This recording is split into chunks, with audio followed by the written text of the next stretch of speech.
Alright guys, we're going to do the Defenders issue number 6 for Marvel Comics by Erik, Larsen, busiek, and Gordon guy. I don't know who this is. Anyway, but actually I like this and dislike this this comic. We gotta explain. So, the Defenders are being teleported to a place in the sky, and they're being greeted by the by-beast. Oh man, it was an old Hulk foe, a minor foe, right?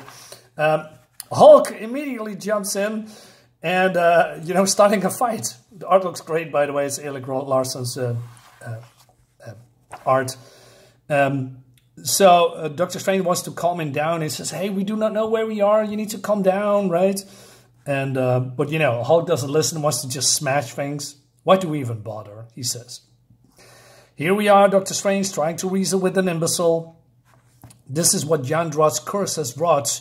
The curse that binds us together, binds us to that monster, destroy our lives. And I promise you I will not be responsible for what happens if I have to endure this much longer. So he talks about what happened in the last issue, you know, that he has his hands around Atuma's throat, and he has, you know, his victory was in reach. Meanwhile, they're still beating, and then he falls. Rest assured, Atlantean, once the curse is lifted, the Defenders will aid you in your quest to liberate Atlantis. A hollow promise at best, Dr. Strange. So he says, my people suffer now with the barbarians, and although you mean well, no doubt, the curse is no closer to being lifted now than it was than when it was first cast. I do not believe the Defenders will ever come to my aid. Namor, think, surely your recent experience must show you the fertility of the Defenders going into battle at your side at present. The curse whisked you away, and it could be as easily do so to all of us. But then, yet, I fail to see why we're here, magician. Surely this ridiculous-looking creature cannot be a threat to the earth. And also he points out that the Silver Surfer is not there, right? So probably he thinks that maybe he's dead. So they need to investigate that later. Anyway, so more beating up, fighting with the Hulk. And so we have the narrative of the Hulk here a little bit in the background. But then Red Raven, an old CD lister of a hero/villain. I believe Namor tangled with this guy in the past, right? And he is, you know, the big guy here. So, Bybee, stop this at once. But then Hulk doesn't listen. He's just keep punching. And then Strange keeps him in prison in this band of Crimson Bands of Kitterak. He says, I'm Red Raven. Leave my home. It was only so if only it was so easy. But there's a curse which draws the three of us at the points of danger, of peril for the entire world. I care nothing for your curse, Strange. You are trespassing. You are not welcome here. So they are going a little bit back and forth. Well, the Hulk wants to get out, right? But then the rest of the Defenders comes in, right? More intruders. Is there no end to your disrespect for suffering boundaries? Right? When Hulk gets out of stupid ball, Hulk will smash everybody, he says. That's going to be important for later, probably. So more back and forth, right? So he says, hey, let us handle this, and we're going away as soon as possible. Red Raven says, no, I will not have consumed strangers invade my home and turn it upside down. I will not grant you access to Sky Island.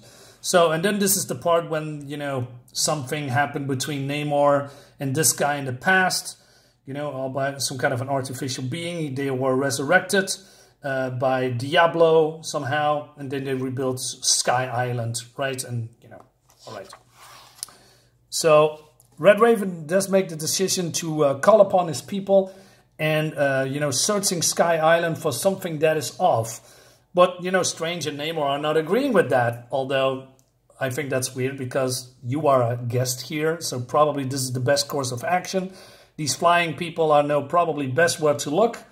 Anyway, he says, it's this or the island against you, right? At least the Hulk called himself at last, as I knew he would. Thus, I release him from his confines so that he may join us once more. Really? He clocks him. Hulk tricked dumb magician. Hulk knew that if Hulk was quiet, dumb magician would free Hulk. Dumb magician thought Hulk would not be mad at him for putting Hulk in ball. Dumb magician was wrong. So a lot of, Hulk banter on the background. So the fighting begins again, right? So Red Raven says, God of the stratosphere, he has single-mindedly destructed us as the By Beast has said. He fights with a fury that knows no bounds, attacking friend and foe alike. So Namor comes in, right? And of course, Hulk, sees that as something different, right? He sees that, Namor is attacking him. So he punches him. And so Valkyrie comes in. Wait, look at me, Hulk. I'm not attacking you. I don't hate you. Sword Girl is trying to trick Hulk, like dumb magician trick Hulk. No, Hulk, I'm not. None of us are. Doctor Strange sought only to calm you. The only person who wants to fight Hulk is you. Sword Hulk has dumb spear. Sword Girl should have sword. Anyway, so more delays, always more. I do not wish Doctor Strange permanent injury, but relax, subby. Once Doc patcher up, when we're done here, we talk him into helping out with your troubles in Atlantis. We're a team after all, and the dynamic defenders take care of their own. So Namor doesn't like that he's called subby, right? He says, what makes you so proud to be a member? Well, he says, I made a lot of mistakes in my life. I guess being a defender is the only time I feel like I'm doing something good, something positive. So Namor says, why don't you go to the Avengers, right? Why must it be the defenders? The Avengers are all rules and regulations. They're just official, I guess. But we don't have procedures and alliances and clearances. We just get in, get out, do what we need, do we think needs doing. Plus, of course, if I was an Avenger, I'd just be one of the crowd. But in the Defenders, I got in early. I even lead the team a time or two. I guess that's egos. That's parts egos talking. I would know nothing of that, of course. So he has a mild concussion, right? All right. So then the Red Raven's daughter has found some, I don't know, abandoned part of the city. And she sees the sickle of the Blood Raven cult. And it was opened. And something is coming out. Or she sees something. And then she's being discovered. Right? So Hulk is bragging that he's beating up Big Ears, also Namor, and he's keep bragging about people call Hulk dumb, but Hulk thinks Big Ears is the dumb one, because Big Ears always attacks Hulk even as after Hulk has smashed Big Ears so many times. So okay, so daughter comes in. He says the Blood Ravens are here. So there's some kind of a cult. Right, and they had, I don't know, did something. They cannot stop the call. And then they are busting in and then fighting, right? So Doctor Strange says, oh my God, it's a bomb, right? Submarine, a Nighthawk, you must retrieve the one who set this bomb, who may know how to shut it down, the eldritch energies that swirl around it. If it's tempered by magic, it will explode. But then, yeah, he flew outside of the range of the curse, but Nighthawk comes in, punches this guy, right? He says, there is no time. The danger is too great. The situation is too urgent, and the consequences unthinkable. Bird people will not as strong as Hulk. Nobody is as strong as Hulk. Then dumb magician said funny words, turned Hulk back to puny Banner.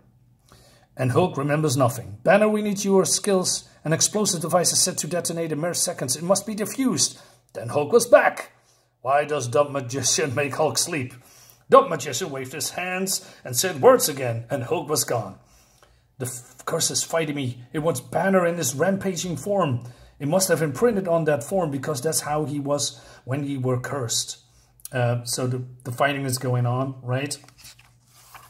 And, you know, Nighthawk is still punching this guy. You must quickly act, Dr. Banner. There is no time. And it takes every ounce of my concentration to keep you thus change. He says, well, it's complicated. I take my time. I do what I can. I think I'm getting it. I'm past locking mechanism into timer. Got it. A few more seconds and Hook was back. Why is Hook holding this? Hook will smash stupid machine. No. All right, the thing explodes and that it leads into the next issue to be Hulking. Jesus. All right. So what do I like about it? I like the Hulk humor in here, that he's talking to himself, bragging that he always wants to fight. He's the strongest one ever, right? But, you know, there's not much going on in this issue, right? Red Raven is and the Bi-Beast are pretty insignificant.